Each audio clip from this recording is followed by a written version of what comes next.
दोस्तों तो आज डेट है 12 जनवरी 2022। एक बार फिर से मैं हाजिर हूँ इंपॉर्टेंट इवेंट्स के साथ। आप कंप्लीट वीडियो ध्यान से देखें क्योंकि लास्ट में आपको 2 क्वेश्चंस के जवाब देने हैं। आज का पहला क्वेश्चन है human trafficking awareness day. Human trafficking awareness day ये हर वर्ष किस डेट को मनाया जाता है? तो ह्यूमन ट्रैफिकिंग अवेयरनेस डे मनाया जाता है आपका 11 जनवरी को। कब? 11 जनवरी को। हर वर्ष 11 जनवरी को ह्यूमन ट्रैफिकिंग अवेयरनेस डे मनाया जाता है। 11 जनवरी को क्यों मनाया जाता है? देखिए 2007 में अमेरिका की सीनेट ने एक विधेयक अडॉप्ट किया था कि हर वर्ष 11 जनवरी को हम national human trafficking awareness day मनाएंगे ताकि लोगों को ह्यूमन ट्रैफिकिंग के विषय में अवेयर किया जा सके। तो इसीलिए हम भी जो है 11 जनवरी को मना लेते हैं national human trafficking awareness day. तो बस इतना ही याद रखिए। हमारा 10 जनवरी को क्या मनाया गया था? विश्व हिंदी दिवस, वर्ल्ड हिंदी डे। और 4 जनवरी को हमने क्या मनाया था? World Braille day. World Braille Day Lewis Braille की याद में मनाया था, हमने पढ़ाया था आपको। नेक्स्ट क्वेश्चन है आईएमएफ इंटरनेशनल मॉनेटरी फंड की के नए चीफ इकोनॉमिस्ट कौन बने हैं? तो आईएमएफ के नए चीफ इकोनॉमिस्ट कौन बने हैं? Pierre Olivier Gourinchas. क्या? पियरे ओलिवर गौरिंकास ये आईएमएफ के नए चीफ इकोनॉमिस्ट बने हैं। ये देख लीजिए आप, ये हैं आपके पियरे ओलिवर गौरिंकास। ये आईएमएफ के नए चीफ इकोनॉमिस्ट बने हैं। ये गौरिंकास कहाँ से बिलोंग करते हैं? तो फ्रांस से बिलोंग करते हैं, याद रखिएगा। पियरे ओलिवर गौरिंकास आईएमएफ के नए चीफ इकोनॉमिस्ट बन गए हैं। इन्होंने रिप्लेस किसको किया है? गीता गोपीनाथ को, जो कि इंडिया से थी। याद रखिएगा, गीता गोपीनाथ आईएमएफ की फर्स्ट फीमेल चीफ इकोनॉमिस्ट थी। क्या थी? आईएमएफ की फर्स्ट फीमेल चीफ इकोनॉमिस्ट कौन था? गीता गोपीनाथ, जो कि अब आईएमएफ की फर्स्ट डेप्यूटी डायरेक्टर होंगी। क्या? आईएमएफ की फर्स्ट डेप्यूटी डायरेक्टर होंगी। वैसे डायरेक्टर कौन है? क्रिस्टैलिना जॉर्जीवा, याद रखिएगा। तो गीता गोपीनाथ आईएमएफ की फर्स्ट डेप्यूटी डायरेक्टर होंगी और पियरे ओलिवर गौरिंकास ये फ्रांस से हैं, आईएमएफ के चीफ इकोनॉमिस्ट बन गए हैं। आईएमएफ की बात कर लेते हैं। इंटरनेशनल मॉनेटरी फंड, इसकी स्थापना हुई थी 1944 को। आईएमएफ का हेडक्वार्टर कहाँ है? तो वॉशिंगटन डीसी में इसका हेडक्वार्टर है। डीजी कौन है? डायरेक्टर कौन है? एमडी कौन है? क्रिस्टैलिना जॉर्जीवा, जो कि बुल्गारिया से बिलोंग करती हैं, ये भी याद रखिएगा। और प्रिंसिपी दे एंडोरा आईएमएफ का 190th यानी 190वां मेंबर बना है। नेक्स्ट क्वेश्चन है पृथ्वी पर 5वां सबसे गर्म वर्ष कौन सा रहा है? तो 5वां सबसे गर्म वर्ष रहा है 2021। देखिए 2016 पृथ्वी का सबसे गर्म वर्ष रहा है। 2020 सेकंड नंबर पे सबसे गर्म वर्ष रहा है। बाद में 2015-18 रहा है और अब 2021 5वां सबसे गर्म वर्ष हो गया है पृथ्वी पर। यह रिपोर्ट किसने पब्लिश की? देखिए यूरोपियन यूनियन के तहत एक प्रोग्राम रन किया जाता है, Copernicus climate change service. Copernicus climate change service ये यूरोपियन यूनियन का एक प्रोग्राम है। इसने एक रिपोर्ट पब्लिश की है कि विश्व में मतलब अभी तक का अर्थ पे 5वां सबसे हॉटेस्ट ईयर रहा है 2021। तो आपको ये भी पता होना चाहिए कि 2016 जो है सबसे ज़्यादा गर्म वर्ष रहा है। अच्छा 2021 में ऐसा क्या हुआ? 2020 के बाद कोविड समाप्त हुआ तो एकदम से लोग लग गए, ग्रीन हाउस एमिशन बहुत हो गया, तो ये 5वां सबसे हॉट ईयर हो गया। अब आप बोलोगे 2016 फिर क्यों हुआ था? खैर वो अपना कारण होगा, डजेंट मैटर। ठीक है, Copernicus climate change service European union के तहत कार्य करता है। इसी ने रिपोर्ट जारी की है कि 2021 5वां सबसे गर्म वर्ष है। यूरोपियन यूनियन अभी चर्चा में था, 27 मेंबर हैं इसके यूरोपियन यूनियन के। जो यूरोपियन यूनियन काउंसिल है, फ्रांस 14 वर्षों बाद 14 ईयर के बाद उसका प्रेसिडेंट बना है यूरोपियन यूनियन काउंसिल का। नेक्स्ट क्वेश्चन है 2022 में गोल्डन ग्लोब अवार्ड्स का कौन सा एडिशन जो है अनाउंस किया गया है? तो गोल्डन ग्लोब अवार्ड्स इसका 79th एडिशन रिसेंटली अनाउंस कर दिया गया है। तो 79th golden globe awards announce कर दिए गए हैं। हर वर्ष जनवरी में दिए जाते हैं। देखिए अमेरिका या फिर इंटरनेशनल टेलीविज़न की फील्ड में जो एक्सीलेंस पर्सन होता है या एक्सीलेंट पर्सन होता है उसको गोल्डन ग्लोब अवार्ड से सम्मानित किया जाता है। तो 79th एडिशन शुरू हो गया है गोल्डन ग्लोब अवार्ड्स का। इस दौरान जो 2 फिल्में हैं उनको सबसे बेहतरीन अवार्ड मिला है। 2 फिल्मों का नाम मैं बता देता हूँ आपको, Power of Dog and West Side Story. क्या? Power of Dog and West Side Story ये 2 फिल्में हैं जिनको गोल्डन ग्लोब अवार्ड से सम्मानित किया गया। अच्छा, आपसे एग्जाम में भी पूछेंगे गोल्डन ग्लोब अवार्ड के दौरान best actor and best actress कौन रहा है, तो यहाँ आप पढ़ लीजिए golden globe award 79th golden globe award. ये देखिए, बेस्ट फिल्म ड्रामा रही power of the dog, best film music में रही है waste Side story. Best actor कौन रहे हैं, बेस्ट एक्टर रहे हैं ड्रामा में will Smith, golden globe award drama में बिल जो बेस्ट एक्टर रहे हैं विल स्मिथ, नाम याद रखिएगा। बेस्ट एक्ट्रेस कौन रही हैं, निकोली किडमैन बेस्ट एक्ट्रेस रही हैं गोल्डन ग्लोब अवार्ड के दौरान 79th गोल्डन ग्लोब अवार्ड। इसकी शुरुआत कब हुई थी गोल्डन ग्लोब अवार्ड की, तो 1944 में गोल्डन ग्लोब अवार्ड की शुरुआत की गई थी। हॉलीवुड प्रेस एसोसिएशन द्वारा शुरुआत की गई थी। हर वर्ष जनवरी में दिए जाते हैं गोल्डन ग्लोब अवार्ड, इस बार 79th एडिशन। नेक्स्ट क्वेश्चन है प्रधानमंत्री जनधन योजना, ये कब लॉन्च की गई थी, तो प्रधानमंत्री जनधन योजना 2014 में लॉन्च की गई थी। कब, 2014 में। चर्चा में क्यों है प्रधानमंत्री जनधन योजना, तो ध्यान से सुनिएगा। दिसंबर 2021 तक प्रधानमंत्री जनधन योजना के जो बैंक अकाउंट हैं उसमें 1.5 लाख करोड़ अमाउंट आया है। कितना, 1.5 लाख करोड़।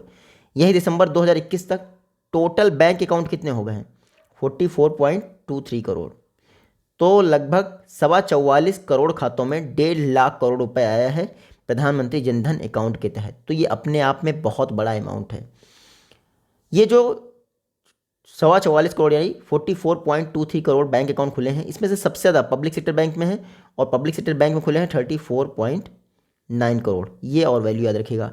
प्रधानमंत्री जनधन योजना की बात करते हैं तो 28 अगस्त 2014 को प्रधानमंत्री जनधन योजना की शुरुआत की गई। पर्पज़ क्या था, सभी का एक बैंक अकाउंट होना चाहिए।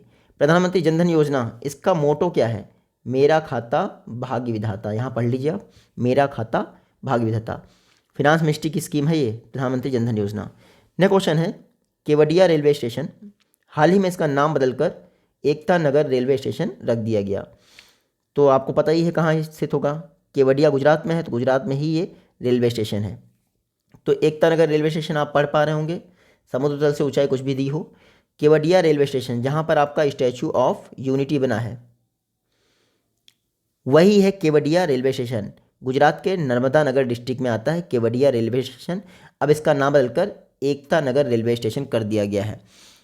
रेलवे मिनिस्ट्री ने ऐसा किया है। तो रेलवे मिनिस्टर कौन है, अश्विनी वैष्णव।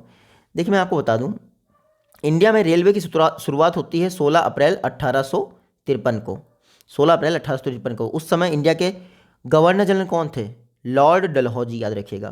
पहली ट्रेन चली थी मुंबई और थाने के बीच में, 34 किलोमीटर के लिए चली थी और मात्र 3 इंजन थे इसमें। 3 इंजन थे और कुछ डिब्बे थी, बाकी हम लोग कभी पढ़ेंगे इसको तो बताएंगे। तो हाल ही में एकता नगर रेलवे स्टेशन कहाँ, गुजरात के नर्मदा नगर डिस्ट्रिक्ट में। अच्छा, गुजरात गवर्नमेंट अभी चर्चा में थी, क्यों, अहमदाबाद में international conference on academic institutions का उद्घाटन किया गया। क्या है, अहमदाबाद में international conference on academic institutions, इसका इनॉग्रेशन किया है गुजरात के चीफ मिनिस्टर भूपेंद्र पटेल ने। गवर्नर कौन है गुजरात के, आचार्य देवव्रत। ये आप मैप में देख लीजिए, गुजरात, ये है गुजरात। लॉन्गेस्ट कोस्टल लाइन है इंडिया में गुजरात की। नेक्स्ट क्वेश्चन है Ratan N Tata the authorised biography. Ratan N Tata the authorised biography, ये बुक किसने लिखी है, तो इस बुक को लिखा है डॉक्टर थॉमस मैथ्यू ने। यहाँ पढ़ लीजिए आप, रतन टाटा जी की बायोग्राफी है, बुक को लिखा है डॉक्टर थॉमस मैथ्यू ने। थॉमस मैथ्यू ने लिखा है और इस बुक को पब्लिश किया जाएगा हार्पर कॉलिंस द्वारा।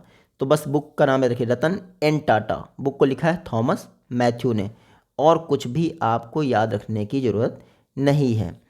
तो रतन एन टाटा ये बुक है और थॉमस एस मैथ्यू ने लिखा है। नेक्स्ट क्वेश्चन है मिनिस्ट्री ऑफ टूरिज्म में डायरेक्टर के पद पर किसको अपॉइंट किया गया है या फिर किसको सेलेक्ट किया गया है डायरेक्टर पद पर, तो प्रशांत रंजन को मिनिस्ट्री ऑफ टूरिज्म में डायरेक्टर के पद पर अपॉइंट किया गया है।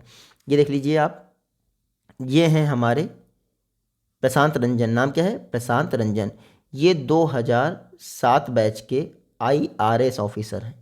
प्रशांत रंजन को क्या किया गया है, मिनिस्ट्री ऑफ टूरिज्म में डायरेक्टर की पोस्ट पर अपॉइंट किया गया है। न्यूली क्रिएटेड पोस्ट है, याद रखिएगा। प्रशांत रंजन डायरेक्टर बने हैं मिनिस्ट्री ऑफ टूरिज्म में।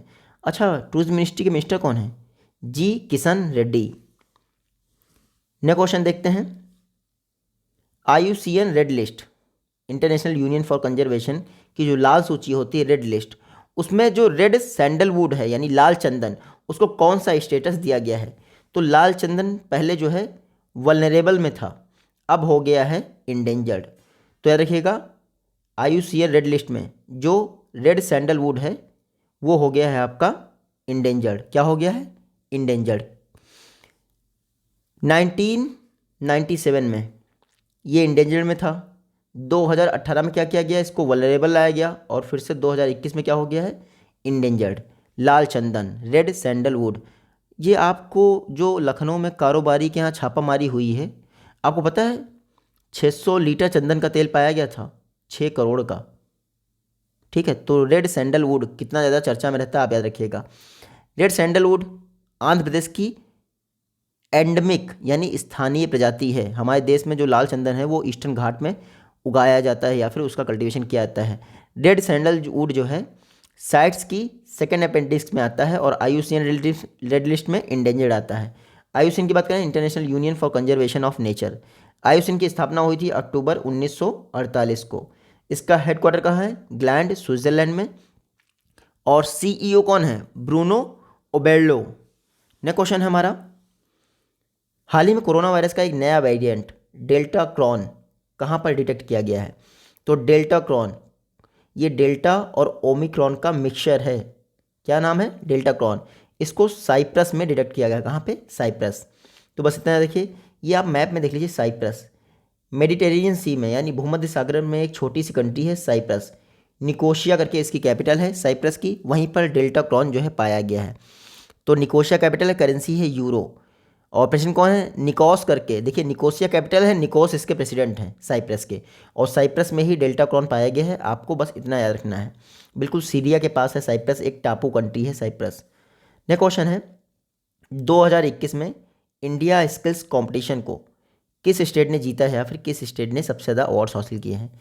तो इंडिया स्किल्स कंपटीशन, इसको टॉप किया है अवार्ड्स की रैंकिंग को ओडिशा ने। ओडिशा ने बहुत सारे अवार्ड जीते हैं, लगभग 51। ओडिशा ने 51 अवार्ड जीते हैं इंडिया स्किल्स कंपटीशन में। सेकंड आया है महाराष्ट्र और थर्ड आया है केरला। देखिए इंडिया स्किल्स कंपटीशन हर 2 वर्ष पे ऑर्गेनाइज किया जाता है NSDC द्वारा, नेशनल स्किल डेवलपमेंट कॉरपोरेशन द्वारा। तो 2 वर्ष पे होता है। ओडिशा ने सबसे ज़्यादा अवार्ड जीते हैं इस बार इंडिया स्किल कंपटीशन 2021 में। बस इतना रखिए, टोटल 61 गोल्ड दिए गए हैं, सभी को मिला के बात कर रहा हूँ, ये नहीं। 270 विनर चुना गया जिसमें से सबसे ज़्यादा किसने? ओडिशा ने जीते हैं। अच्छा, इंडिया स्किल कंपटीशन NSDC 2 साल में करता है। NSDC क्या है? National skill development corporation. NSDC की बात करें, NSDC तो इसकी 2008 में स्थापना हुई थी, नई दिल्ली में हेडक्वार्टर है। और AM नायक इसके क्या हैं? चेयरमैन। नेक्स्ट क्वेश्चन देखते हैं, फिनेंशियल ईयर 22 के जो सेकेंड क्वार्टर गया है उसके लिए क्वार्टरली एम्प्लॉयमेंट सर्वे किसने जारी किया है? तो जायज़ है जो लेबर मिनिस्टर होगा वही क्वार्टरली एम्प्लॉयमेंट सर्वे जारी करेगा। तो हाल ही में भूपेंद्र यादव जो कि इन्वायरमेंट मिनिस्टर भी हैं, भूपेंद्र यादव ने क्वार्टरली एम्प्लॉयमेंट सर्वे जारी किया है सेकेंड क्वार्टर के लिए।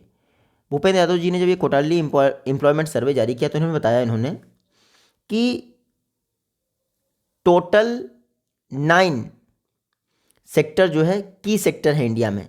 सबसे ज़्यादा जो वर्क फोर्स है लगभग 39%, वो किस में है? मैन्युफैक्चरिंग में है। सेकंड आता है 22% एजुकेशन में है और 10% हेल्थ सेक्टर में है। ये बताया है आपके क्वार्टरली एम्प्लॉयमेंट सर्वे में। उसके अलावा इम्पॉर्टेंट ये है जो टोटल वर्क फोर्स है उसका 32.6% वुमेन है। कितनी? 32.6% वुमेन है, याद रखिएगा। बाकी मैं आपको बता दूं जो 9 की सेक्टर हैं टोटल वर्क फोर्स का 87.0% यानी 87% जो है इन 9 की सेक्टर से आता है। इन्होंने कहा है कि पिछले एक साल में 2021 के दौरान जो सेकेंड क्वार्टर हुआ है उसमें 2 लाख जॉब क्रिएट किए गए हैं इन 9 सेक्टर से, जिसमें IT BPO जो है सबसे ज़्यादा जॉब क्रिएट करता है। तो वुमेन एम्प्लॉयमेंट याद रखिएगा 32.6% है टोटल वर्क फोर्स का। नेक्स्ट क्वेश्चन है हमारा, 2021 में इंटरनेशनल क्राफ्ट अवार्ड, 5वें इंटरनेशनल क्राफ्ट अवार्ड दिए गए हैं 2021 में। इंडिया में ये अवार्ड किसने अचीव किया? तो केरला ने नॉन इंडिविजुअल कैटेगरी में इसको अचीव किया है, बस इतना याद रखिए। तो इंडिया में इन्होंने अचीव किया। अगर आपसे ये पूछा जाए कि 2021 का village of the year award किस कंट्री ने जीता है पूरे विश्व में, तो ये 2021 का village of the year award जीता है मलेशिया ने। किसने? मलेशिया ने। तो पहली बात तो याद रखिएगा, 2021 का इंटरनेशनल क्राफ्ट अवार्ड के दौरान विलेज ऑफ द ईयर का अवार्ड किसने जीता? मलेशिया ने जीता है। देखिए, इंटरनेशनल क्राफ्ट अवार्ड ये दिए जाते हैं आपके वर्ल्ड क्राफ्ट काउंसिल द्वारा 1964। वर्ल्ड क्राफ्ट काउंसिल की स्थापना हुई थी 1964। इसके द्वारा हर वर्ष इंटरनेशनल क्राफ्ट अवार्ड दिए जाते हैं। इस बार 5वें इंटरनेशनल क्राफ्ट अवार्ड की घोषणा की गई। इंडिया से जो केरल का international art and craft village organisation है, उसने ये अवार्ड जीता है नॉन इंडिविजुअल कैटेगरी में। सिर्फ यही एक अवार्ड जीता है केरल ने, तो बस इतना याद रखिएगा। International craft award Kerala. पूरे वर्ल्ड में विलेज के तौर पर किसने जीता है ईयर अवार्ड? मलेशिया ने। नेक्स्ट क्वेश्चन है, LIC में कितने FDI फॉरेन डायरेक्ट इन्वेस्टमेंट की अनुमति दे दी गई है? तो हाल ही में गवर्नमेंट ऑफ इंडिया ने LIC में 20% FDI की परमिशन दे दी है। देखिए, इंश्योरेंस सेक्टर में पहले से ही 74% FDI अलाउ है, लेकिन आपको पता है LIC जो है गवर्नमेंट ऑन्ड कंपनी है, तो अगर इसमें परमिशन लेनी है तो पहले परमिशन लेनी होगी। तो 20% FDI अलाउड हो गई है एज पर FEMA rule. Foreign exchange management act 1999 में पास हुआ था। किसी भी गवर्नमेंट एंटिटी में जो फेमा रूल कहता है कि फॉरेन फंड 24% से अधिक नहीं हो सकता, तो LIC गवर्नमेंट एंटिटी है, इसमें फॉरेन फंड 24% से अधिक नहीं हो सकता, इसीलिए FDI जो है 20% अलाउ की गई है। हालांकि जो आपका वो है इंश्योरेंस सेक्टर, उसमें 74% क्या FDI अलाउड है। बात करें LIC की, life insurance corporation of India 1956 में LIC की स्थापना हुई। हेडक्वार्टर है मुंबई में। चेयरमैन कौन है? MR कुमार। LIC ने कुछ दिन पहले ही डिजी जोन लॉन्च किया। क्या? डिजी जोन मुंबई में लॉन्च किया है। नेक्स्ट क्वेश्चन है, चंद्रशेखर पाटिल, हाल ही में इनका निधन हो गया। किस राज्य से बिलोंग करते थे? चंद्रशेखर पाटिल कर्नाटका से बिलोंग करते थे। कहाँ से? कर्नाटका से। आप यहाँ देख लीजिए, ये हैं चंद्रशेखर पाटिल, कन्नड़ पोएट थे चंद्रशेखर पाटिल। हाल ही में इनका निधन हो गया। बस इतना याद रखिएगा, इनको चंपा नाम से जाना जाता। क्या? चंपा। सुन चंपा सुन तारा, चंपा नाम से जाने जाते थे चंद्रशेखर पाटिल। कल मैंने आपको बताया था मैरिलिन बर्गमैन का निधन हो गया। वो म्यूजिक कंपोजर थी, कहाँ की? USA की। ये आज की वीडियो से क्वेश्चन है। आई होप कि आप इजीली इनका जवाब दे पाएंगे। जल्दी ही मिलते हैं आपसे अपनी नेक्स्ट वीडियो में। तो take care, good bye and जय हिंद।